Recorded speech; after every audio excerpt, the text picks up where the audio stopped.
Dans Rassemblement Web TV, Maouloud 2018, à l'instar des musulmans du monde, la communauté musulmane de Côte d'Ivoire a célébré la nuit du Maouloud hier lundi, la nuit qui a vu naître le prophète Mahomet.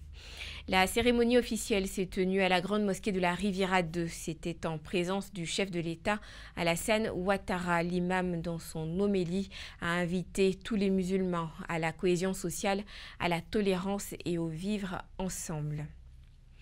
La journée de l'industrialisation de l'Afrique, c'est ce mardi 20 novembre.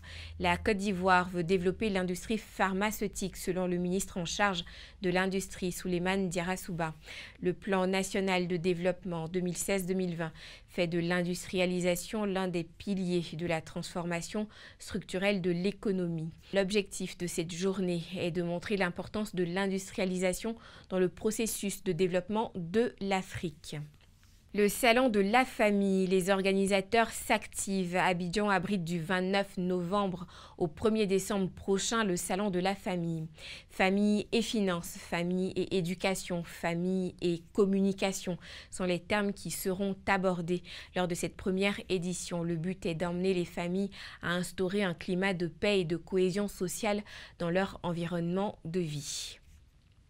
L'Organisation mondiale du tourisme ouvre ses bras à la Côte d'Ivoire. La Côte d'Ivoire qui vient d'obtenir provisoirement son statut de membre affilié à l'OMT. Ce nouveau statut offre de nombreux avantages au tourisme ivoirien. L'Office national du tourisme est la première structure d'Afrique subsaharienne à obtenir la certification ISO 9001, version 2015.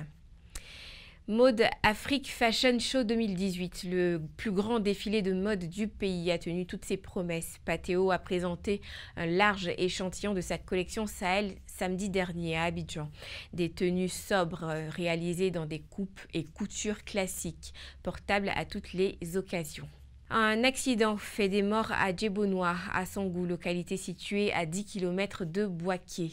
2 voitures sont entrées en collision dimanche dernier. Le bilan est lourd, 5 morts et 3 blessés. L'un des véhicules roulait en sens inverse. Et voilà, c'est la fin de ce Flash Info. Je vous donne rendez-vous demain pour un autre point de l'actualité. D'ici là, restez connectés sur Rassemblement Web TV, l'info, la vraie pour nous.